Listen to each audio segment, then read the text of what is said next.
함께 보실 하나님 말씀은 신약성경 히브리서 3장 7절에서부터 끝절까지 19절까지 우리 보도록 하겠습니다. 히브리서 3장 7절에서부터 19절까지 말씀 한 절씩 나누어서 교독을 하도록 하겠습니다. 그러므로 성령이 이르신 바와 같이 오늘 너희가 그의 음성을 듣거든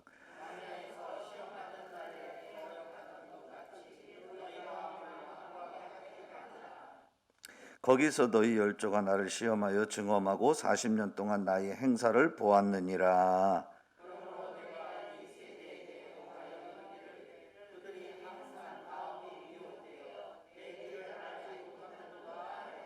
내가 노하여 맹세한 바와 같이 그들은 내 안식에 들어오지 못하리라 하였다 하였느니라.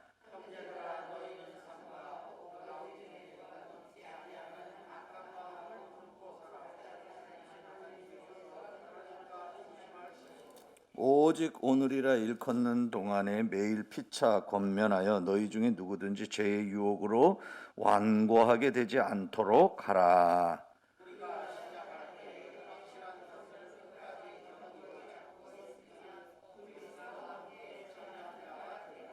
성경에 일렀으되 오늘 너희가 그의 음성을 듣거든 경노하시게 하던 것 같이 너희 마음을 완고하게 하지 말라 하였으니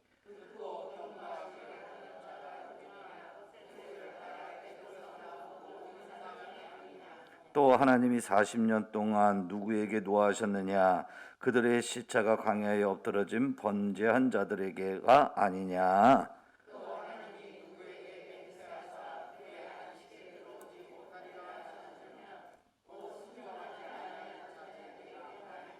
같이 읽겠습니다. 시작. 이로 보건대 그들이 믿지 아니함으로 능히 들어가지 못한 것이라. 아멘.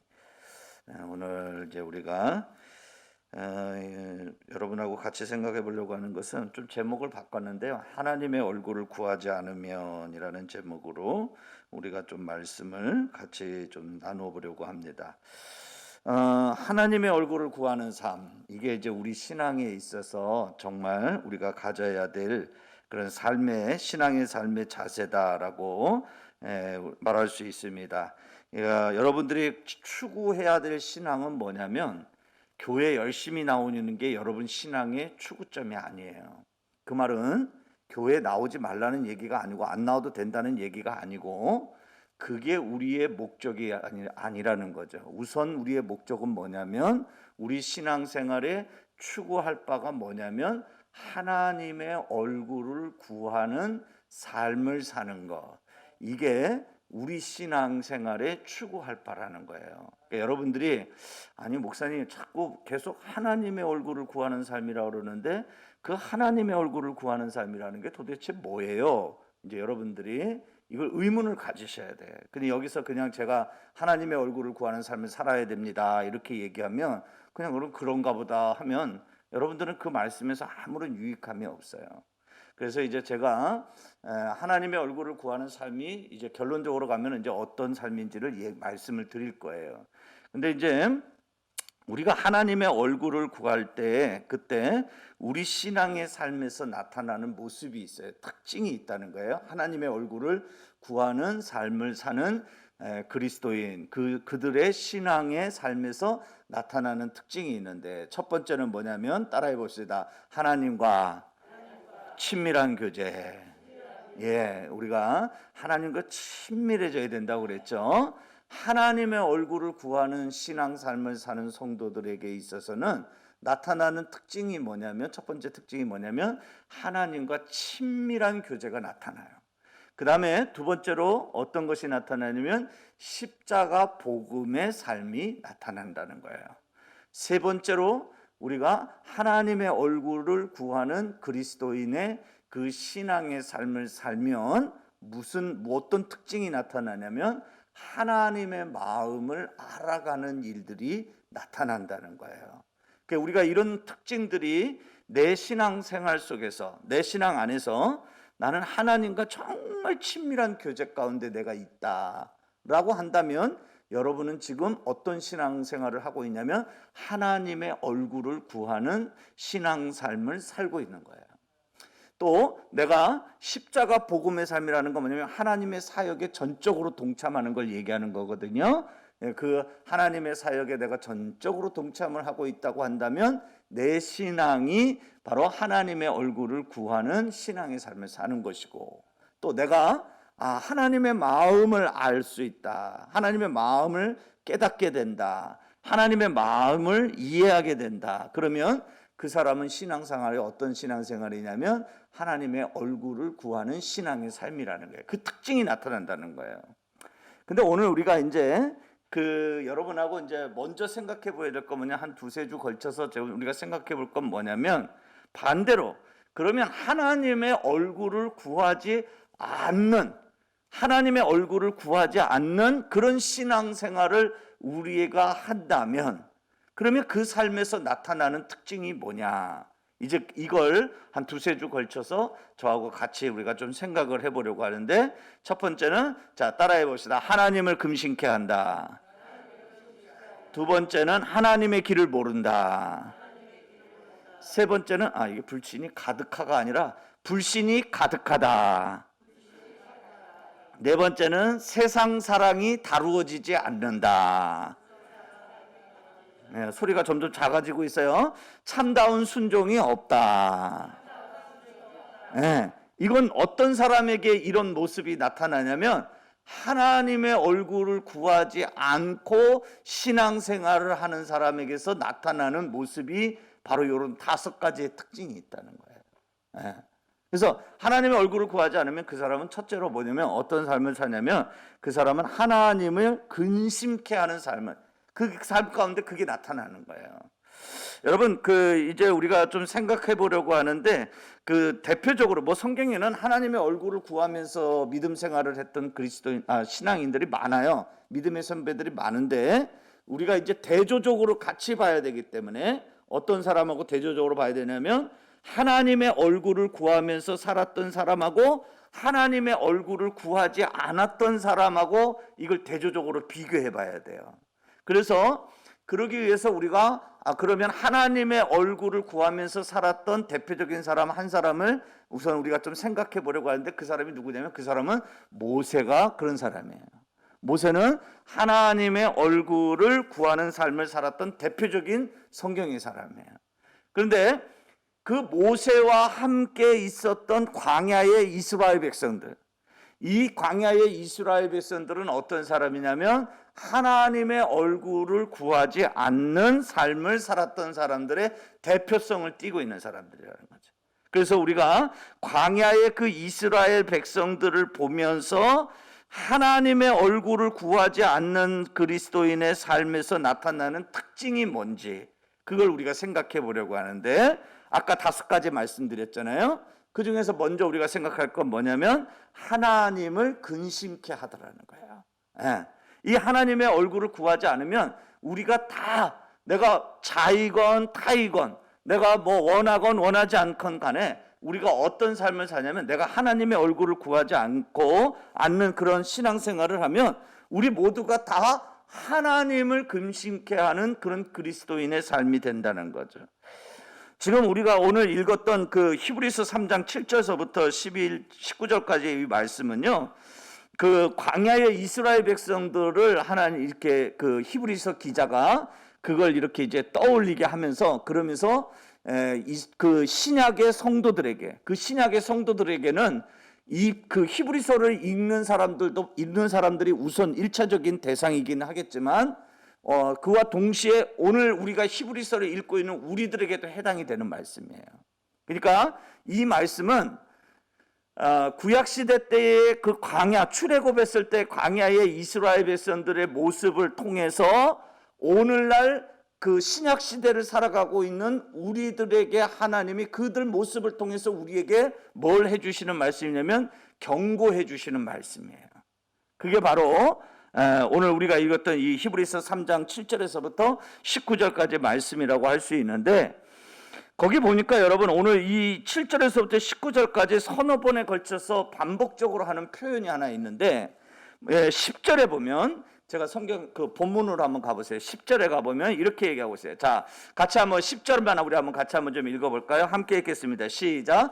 그러므로 내가 이 세대에게 대하여 노하여 이르기를 그들이 항상 마음이 미혹되어 내 길을 알지 못하는도다 하였고. 아멘. 여기 보니까 여기서 말하는 이 세대라고 하는 건 뭐냐면 광야 세대를 얘기하는 거예요. 그 광야 세대들에게 가서 하나님이 뭐 하셨다 그러냐면 오늘 성경에 보니까 하나님이 노하셨다. 하나님이 노가 막 불처럼 막 이렇게 타올라셨다는 얘기예요. 그런데 오늘 우리가 여기서 기억해야 될 건 뭐냐면 그때 당시에 광야에 있던 이스라엘 백성들은 하나님이 지금 자기들에게 향하여 지금 노하고 계신다라는 사실을 그들이 알았을 것 같아요? 몰랐을 것 같아요? 에? 여러분 제 질문이 어렵나요? 자, 잘 들어보세요. 모세가 이스라엘 백성들을 다 데리고 광야로 나왔잖아요.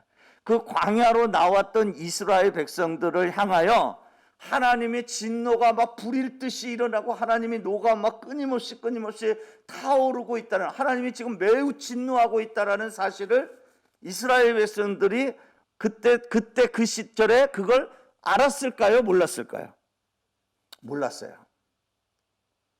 만약에 이스라엘 백성들이 지금 자기들이 하는 모습을 보고 하나님이 만약에 지금 진노하고 계신다라는 것을 그들이 알았다고 한다면, 여러분이 만약에 그 광야의 이스라엘 백성인데 여러분의 모습을 여러분이 하나님이 나 때문에 지금 진노하고 계시네, 내가 지금 이렇게 하는 행동을 보고 내가 지금 이렇게 말하는 걸 보고 하나님이 지금 화가 나셨네, 지금 하나님의 분노가 불일 듯이 일어나네. 그러면 여러분은 그거는 하나님의 마음을 여러분이 알면 여러분은 그 같은 행위를, 같은 말을 여러분 또다시 반복하겠습니까? 안 하겠습니까? 안 하죠. 근데 광야에 있는 백성들은 어땠어요? 불평하던 것이 한 번 불평으로 끝나고 말았나요? 그렇지 않아요. 끊임없이 계속 이들이 훈련 받을 때까지, 광야에서 떠나는 그 순간까지 이스라엘 백성들은 항상 매사에 무슨 일을 만나든지 먼저 하나님 앞에 감사치 못하고 먼저 뭘 터뜨리는 사람? 불평을 터뜨리는 사람. 그렇죠? 그럼 뭘 얘기하는 거냐? 그건 뭘 얘기하는 거냐면 하나님이 지금 자기들을 향하여 진노하고 계신다라고 하는 것을 그들이 전혀 모르니까, 전혀 알지 못하니까 그런 행동을 하는 거예요. 그러면 여기서 우리가 알 수 있는 건 뭐냐? 그렇다면 이들이 지금 하나님이 지금 자기들을 향한 어떤 마음을 모른다라고 하는 것은, 그것은 결국 뭘 얘기하냐면 광야의 이스라엘 백성들이 어떤 신앙생활을 하고 있었다는 것을 나타내는 증거가 되냐면 하나님의 얼굴을 구하는 그런 신앙을 그들이 살지 못했다라고 하는 것을 증거해 주고 있는 거죠. 만약에 하나님의 얼굴을 구하는 그런 신앙생활을 하고 있었다고 한다면 그들이 그것을 통해서 하나님이 지금 우리를 향하여 지금 진노하고 계시는구나, 그걸 깨달아 알게 될 것이고, 그러면 그들은 어떠냐면 그 일을 반복적으로 같은 죄를 반복하지 않기 때문에, 그렇죠? 그렇다는 거예요. 여러분, 예수님 시대 바리새인, 이 바리새인들은 여러분 예수님이 그들을 향하여서 평가를 내려주셨어요. 이들은 어떤 사람이에요? 하나님 앞에서 선한 일을 하는 사람이에요? 하나님 앞에서 악을 쌓는 사람이에요? 예수님이 뭐라고 평가하셨죠? 바리새인들을? 뭐라고 평가하셨나요? 외식하는 자들이라는 말이 무슨 말이에요? 그 하나님을 기쁘시게 한다는 거예요? 아니면 하나님을 진노케 한다는 거예요? 하나님을 진노케 하는 거예요. 자, 그런데 정작 바리새인들은 어떻게 생각했어요? 지금 자기들이 하는 행위, 자기들이 지키는 관습, 이런 것이 지금 외식적이라고 생각했어요? 아니면 진실된 행동이라고 생각했어요? 진실된 행동이라고 생각했어요. 근데 하나님의 평가는 어떤 평가냐면 하나님은 그들이 외식하는 자들이라고 했어요. 하나님 앞에 악을 쌓는 자들이라고 했어요. 하나님의 진노를 피할 수 없는 자들이라고 하나님이 그렇게 말씀하셔요. 근데 정작 그 바리새인들은 뭐라고 하냐면 자기들이 하는 그 일이, 예수님은 그걸 외식이라고 얘기하고 그것이 하나님 앞에 진노를 쌓는 일이라고 얘기하는데, 정작 바리새인들은 뭐라고 생각을 했냐면 자기들은 하나님을 뭐하게 하는 사람이라고요? 기쁘게 하는 사람, 하나님 마음을 시원케 해드리는 사람. 우리만큼 하나님 말씀을 제대로 지키는 사람이 어디 있어? 우리처럼 하나님 말씀에 철저하게 그 말씀에 매달려서 사는 사람이 어디 있어? 나와봐! 이러면서 아주 당당하게 자기 자신들의 의의를 드러내면서 사는 사람이 누구였냐면 바리새인이에요. 그러니까 결국 뭘 얘기하는 거예요? 자기들의 행위가 이것이 옳은지 그른지 그것을 정확하게 알지 못했다는 거죠. 그러니까 그건 뭘 얘기하는 거냐면 이들이 하나님의 얼굴을 구하는 삶을 사는 바리새인이었다고 한다면 그들은 알았을 거예요. 하나님이 이걸 기뻐하지 않는다네. 하나님은 이걸 우리 하는 행위를 외식이라고 하나님이 우리를 향하여서 진노하고 있다는 것을 그들이 깨달아 알았을 거예요. 그런데 그들이 하나님의 얼굴을 구하는 그런 신앙생활을 하지 않으니까, 그러니까 그들이 하나님이 어떻게 생각하시는지를 전혀 알지 못하는 거죠. 자기들의 생각에 따라서 자기들이 제법 괜찮은 하나님의 백성이라고 생각하죠. 그리고 다른 사람을 막 판단하고 정죄했죠. 그렇죠? 네, 너희들도 그러고서도 너희들이 선민이라고 말할 수 있느냐? 너희들이 그러고서도 하나님의 거룩한 자녀라고 말할 수 있느냐? 그러면서 마구잡이로 그 사람들을 판단하고 정죄하죠. 그러나 정작 정죄받고 판단받아야 될 사람은 누구였냐면 바리새인이었다. 계속 제가 계속 여러분들에게 말씀드렸지만 예레미야 시대 때, 이사야 시대 때의 제사에 대해서 여러분을 여러 번 얘기했어요. 그렇죠? 여러분 예레미야 시대는 이사야 시대 때는 이 유다가 이렇게 완전히 기울어져가는, 이제 포로가 돼서 끌려가는 그 상황, 그 직전에 놓여져 있을 때 그때 이스라엘의 상황, 유다의 상황을 얘기해줘요. 근데 그때 이 유다는 어떻게 했냐면 하나님 앞에 제사를 드렸어요. 제사를 안 드린 게 아니에요. 제사를 드렸어요. 제사도 얼마나 정성껏 자기들이 할 수 있는 최선을 다해서 제사를 드렸는지 제가 여러 번 우리가 그 성경 말씀을 통해서 봤잖아요. 막 인도에 가가지고 하나님 앞에 드릴 제물을 사가지고 오기도 하고, 저 아프리카에 가가지고 지금 우리식으로 얘기하면은 그 이사야 선지자가 얘기하는, 이사야서에서 얘기하는 말씀을 보면 거기가 어디냐면 오늘날의 수단에 해당이 되는 아프리카, 거기 가가지고 거기 가서 하나님 앞에 드릴 제물을 가지고 와서 그걸 하나님 앞에 드리는 제사를 지냈다. 그 사람들이 여러분 이 이사야 시대 때나 예레미야 시대 때 그 이스라엘 백성들이 그런 제사를 드렸다라는 건 뭐냐면, 뭘 얘기하냐면 하나님이 자기들이 드리는 제사를 하나님이 받으신다고 생각하고 드리는 거예요? 아니면 안 받으신다고 생각하고 드리는 거예요? 받으신다고 생각하는 거예요. 하나님이 안 받으신다고 생각하면 그렇게 안 드려요. 그렇죠? 그런데 저 먼 곳에 인도에 가서 향품을 사다가 저 아프리카에 가서 재물을 사다가 하나님 앞에 그걸 드렸다라는 것은 뭘 얘기하냐면, 그건 뭐라고 하냐면 그들이 하나님 앞에 그 제사를 드리면서 이 제사를 하나님이 받아주신다라고 믿고 그들은 그 제사를 드린 거예요. 그런데 하나님은 이사야나 예레미야 선지자들을 향하여 그들이 드리는 제사가 참되다고 그랬어요? 헛되다고 그랬어요? 헛되다 그랬어요. 거짓 제사라고 그랬어요. 하나님이 그 제사를 받지 않는다라고 하나님 말씀하셨어요. 여러분 왜 그때 유다 백성들은 자신들의 제사가 문제가 있다는 걸 왜 알지 못했을까요? 그건 바로 뭐냐면 그들이 어떤 신앙을 하고 있었기 때문에 하나님의 얼굴을 구하지 않는 그런 신앙생활을 하고 있었기 때문이라는 거예요. 자, 그러면 이 말씀은 아주 심각하게 우리에게 질문을 던지는 말이죠. 우리도 하나님의 얼굴을 구하지 않으면 우리는 어떠냐면 하나님의 뜻과는 전혀 무관한 신앙생활을 우리도 할 수 있다는 얘기예요. 이게 아주 심각한 우리에게 질문을 던져주는 겁니다. 그러니까 우리가 그래서 하나님의 얼굴을 구하는 그런 신앙생활을 우리가 살아야 되는 거예요.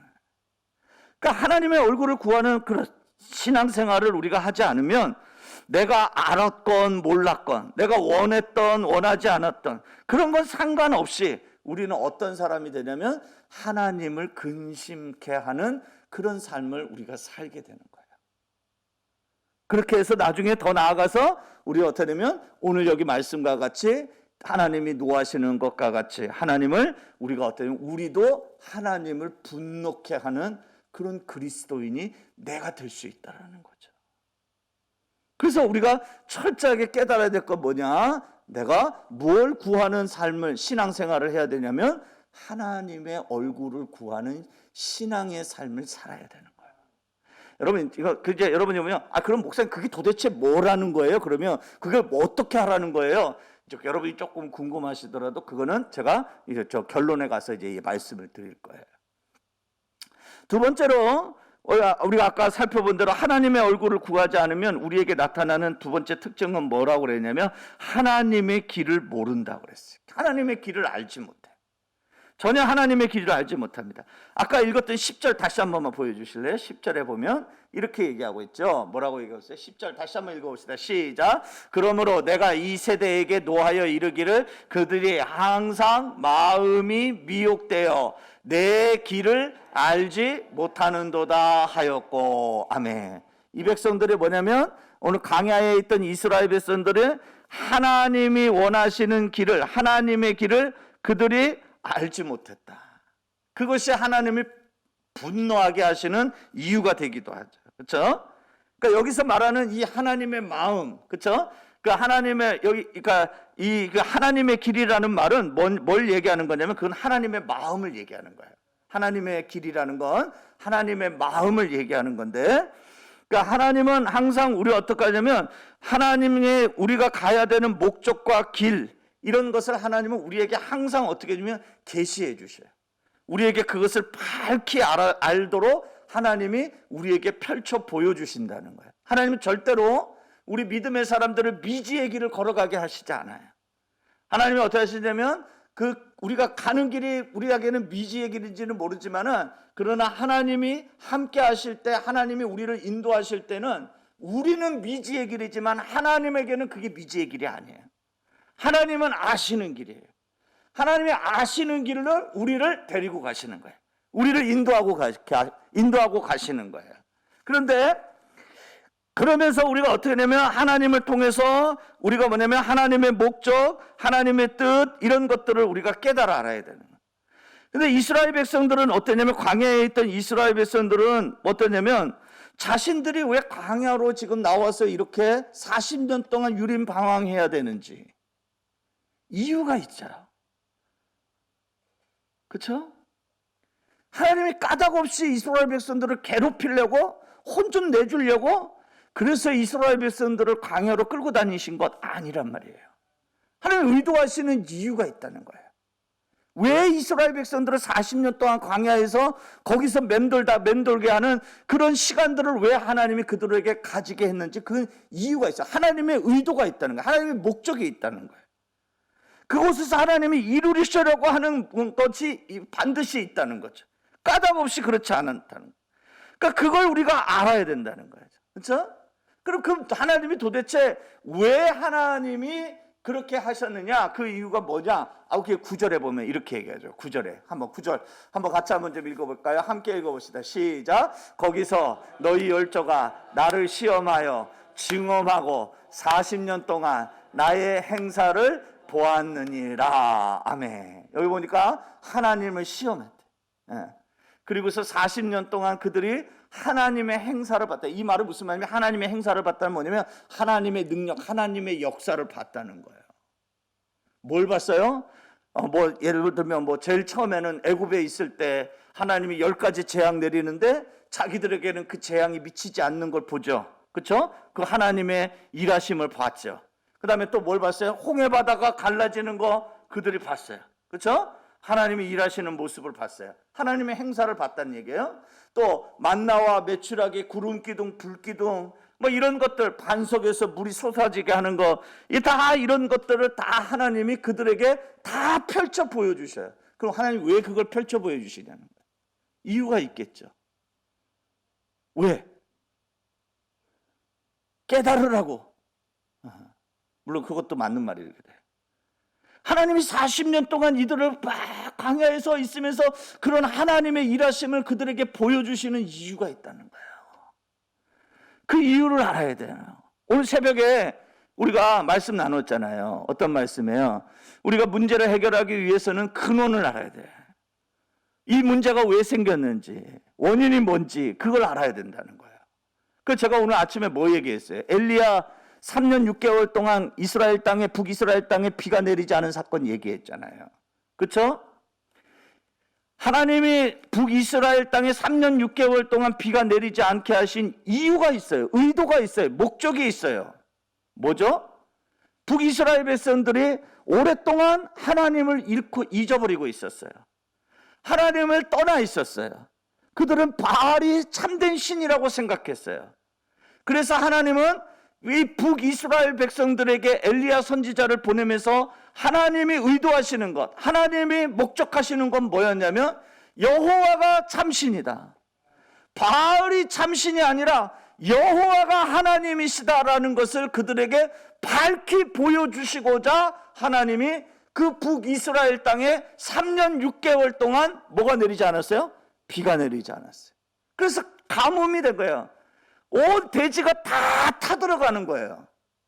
그러면 그 이유를 알지 못하는 북이스라엘 백성들이 어떻게 행동했을 것 같아요? 제가 오늘 새벽에 그 얘기 했잖아요. 하나님이 의도하시는 그 이유를 알지 못하면 엉뚱한 것에 가서 엉뚱한 짓을 해. 근데 세상 사람들은 뭐라고 하냐면 그걸 지혜라고 생각해. 자, 여러분, 비가 오지 않아. 우리 가뭄이 들어서 여러분은 그 가뭄을 해결하기 위해서 여러분은 뭐 하시겠어요? 에? 아니, 크게 얘기하세요. 뭐 하시겠어요?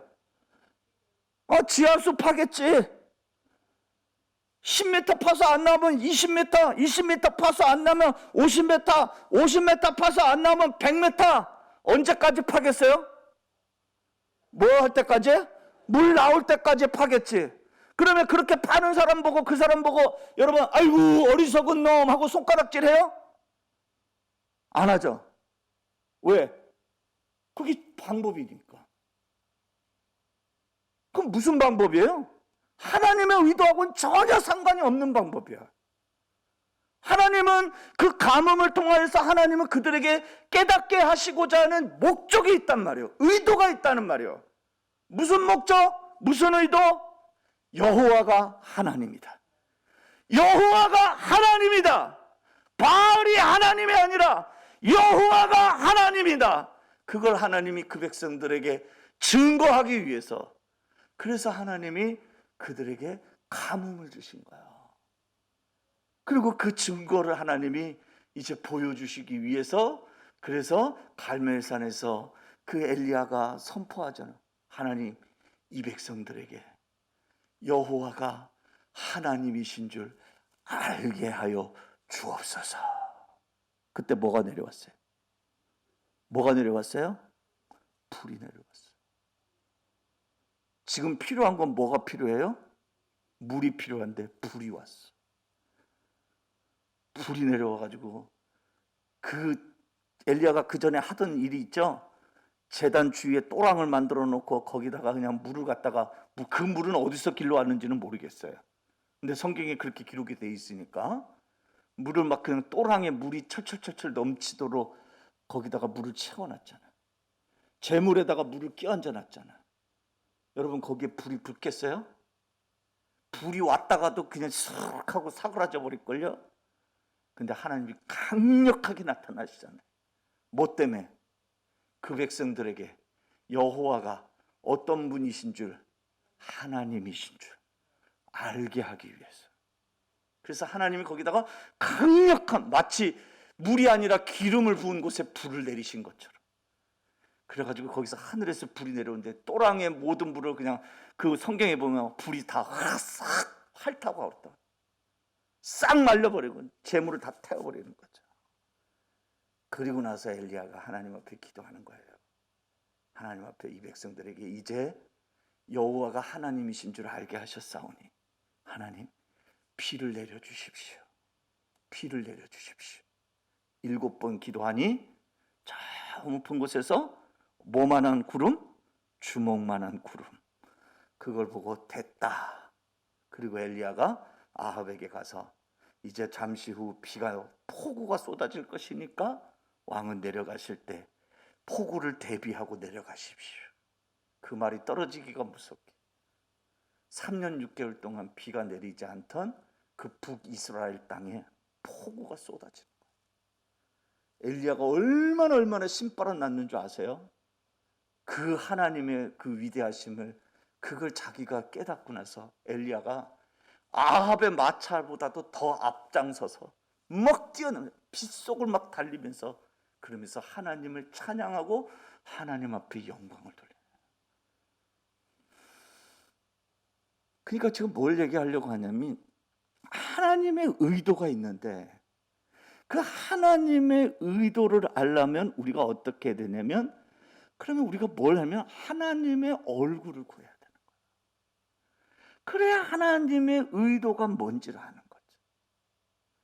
광야에 있는 이스라엘 백성들을 하나님이 왜 40년 동안 그들을 그 광야에 두셨으며 왜 하나님께서 그 백성들에게 홍해가 갈라지는 일을 보여주고 만나와 메추라기를 먹여주시는 일을 왜 그들에게 보여주시며 구름 기둥 불 기둥을 하나님이 그들에게 보여주시는 것이 뭐냐, 이유가 뭐냐, 의도가 뭐냐, 하나님의 목적이 뭐냐.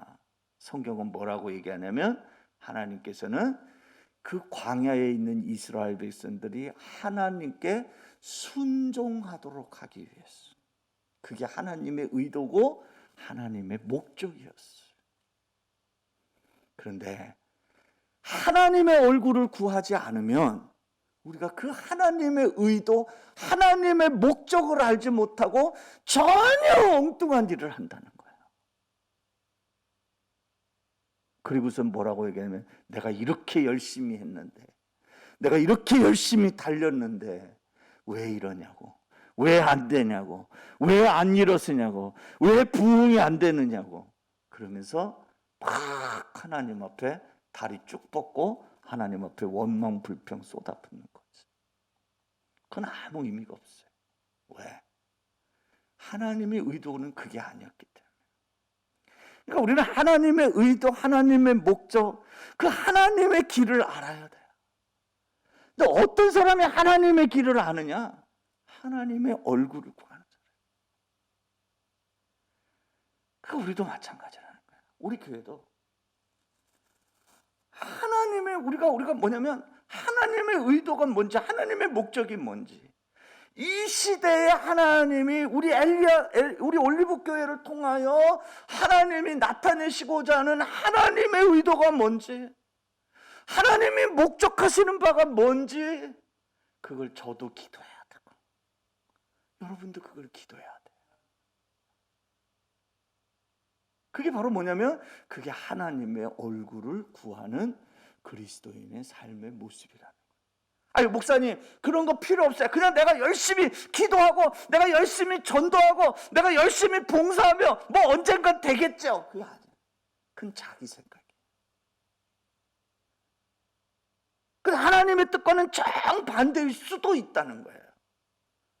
그래서 우리가 뭘 하기보다도 먼저 우리는 뭘 해야 되냐면 교회를 향하신 하나님의 의도가 뭔지, 하나님의 목적이 뭔지, 그걸 하나님 우리로 깨달아 알게 하여 주옵소서. 그 기도가 우리에게 먼저 필요해요. 그리고 그 주파수가 방향과 목적만 맞으면 그러면 그 일은 어렵지가 않아요. 왜? 그건 누가 하시는 일이기 때문에 하나님이 하시는 일이기 때문에. 근데 하나님의 의도와 하나님의 목적, 방향 이런 건 전혀 생각하지 않고 내 의도, 내 목적, 내 방향 가지고 억지로 그걸 끌고 가려고 하면 그 일은 어떤 일보다도 더 힘들고 고된 일이 되는 거예요. 기쁨이 없는 거예요. 내 육체만 탈진하고 마는. 그러니까 우리가 지금 당장 뭘 액션을 취해야 된다는 우리는 자꾸 그걸 먼저 생각하는데 그게 아니고 우리는 뭐냐면 먼저 하나님 앞에서 엎드려 하나님의 의도, 하나님의 목적, 하나님의 길, 내가 그걸 모르는 자가 되지 않게 해달라고, 그걸 아는 자가 되게 해달라고, 그래서 그걸 가지고 하나님 앞에 우리가 전심전력으로 기도해야 돼.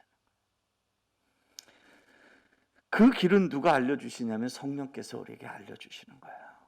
그렇죠?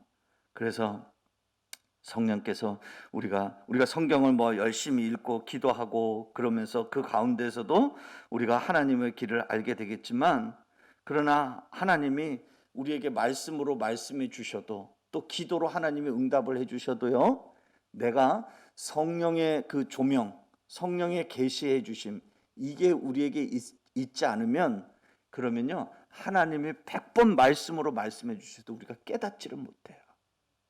기도 열심히 했는데 하나님은 응답해 주셨는데 우리가 그 하나님의 응답을 깨닫지 못해요.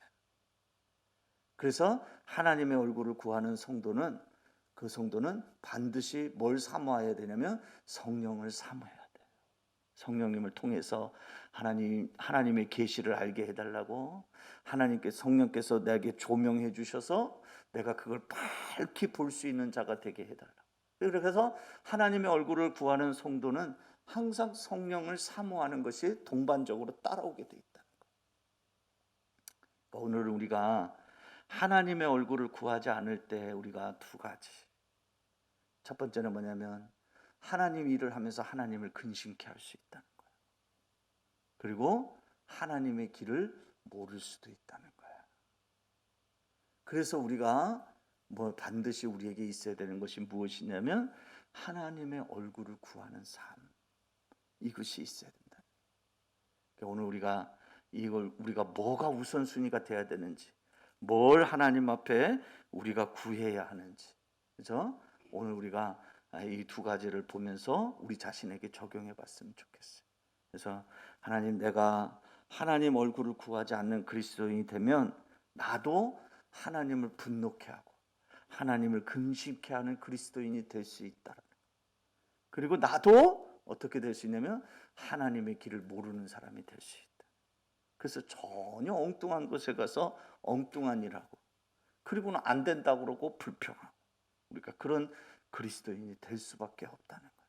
그래서 하나님의 얼굴을 구하는 삶을 되게 살게 해달라. 우리가 그렇게 기도해야 돼요. 제가 이제 한 2주 후면 이제 거기에 대한 구체적인 답안을 여러분에게 말씀을 드리겠지만은, 그냥 여러분들에게 먼저 결론적으로 얘기한다면 하나님의 얼굴을 구하는 삶은 어떤 삶이면 전적으로 하나님을 신뢰하는 삶을, 그것을 하나님의 얼굴을 구하는 삶이라고 말할 수 있어요. 좀 더 이제 구체적으로 그게 뭘 얘기하는지는 이제 우리가 계속 같이 말씀을 살펴보면서 우리가 깨닫게 될 것입니다. 오늘 우리 두 가지를 꼭 기억합시다. 하나님을 근심케 할 수 있다. 하나님의 길을 모를 수 있다. 내가 하나님의 얼굴을 구하지 않으면. 그래서 오늘 하나님은 우리에게 하나님의 얼굴을 구하는 그리스도인이 되어야 한다라고 말씀하시는 성령님의 음성을 우리 모두가 들을 수 있기를 주님의 이름으로 축원합니다. 아멘.